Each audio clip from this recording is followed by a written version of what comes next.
Mia lo patlana obsessa chiam me say come on baby.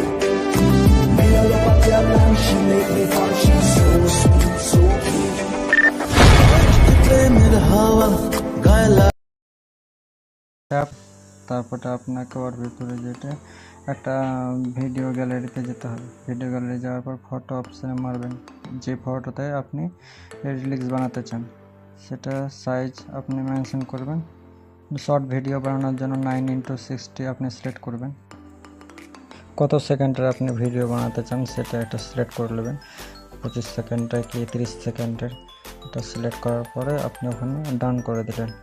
Right চিহ্ন আছে, ওখানে right চিহ্ন মেরে দিলে ডান হয়ে গেল। তারপরে একটা ডার্ক ফিল্টার একটা ইউজ করবেন।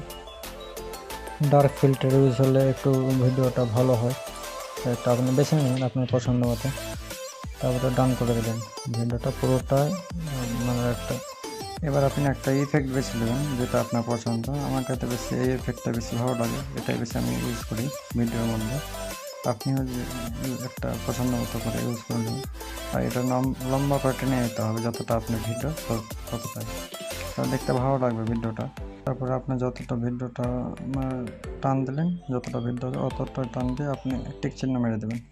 তাহলে আপনার ভিডিওটা টিক চিহ্ন মেরে আপনি ভিডিওটা সেভ করে নেবেন। সেভ হয়ে যাওয়ার পরে আপনার মোটামুটি ভিডিওর ইফেক্ট লাগাও শেষ, ফটো লাগাও শেষ। এবার আপনাকে ধোঁয়া বা স্কাই ব্যাকগ্রাউন্ডটা আপনার দরকার থাকা। হ্যাঁ, স্কাই ব্যাকগ্রাউন্ডটা পাবেন আপনি গুগলে সার্চ করলে পাওয়া যাবে স্কাই ব্যাকগ্রাউন্ড। গুগলে ওইটা ডাউনলোড করে দেবেন আগে প্রথমে।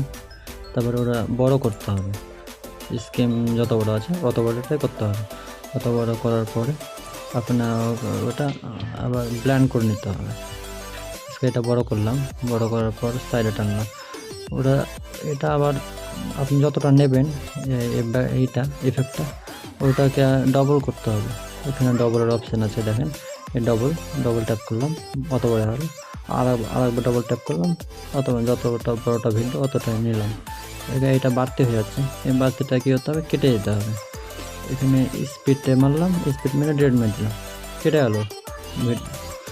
এবার এটাকে ব্ল্যান্ড করে মানে স্ক্রিন বড় করে নিয়েছি, এটাকে ব্ল্যান্ড করতে হবে। ব্ল্যান্ড করার জন্য আপনাকে সাইডে হটান, হঠাৎ করে দেখবেন একটু ব্ল্যান্ড স্ক্রিন লেখা আছে, এখানে মারবেন। স্ক্রিন লেখা থাকলে পরে আপনার কি হবে, কি যে পেছনের ব্যাকগ্রাউন্ডটা হালকা হয়ে যাবে, ফটোটা ভেসে আসবে। এটাকে ওই স্ক্রিন মারলাম, স্ক্রিন মারার পরে আপনার ফটোটা ভেসে আসবে। এরকম করে তিনটাই একই রকমভাবে করে নেবেন।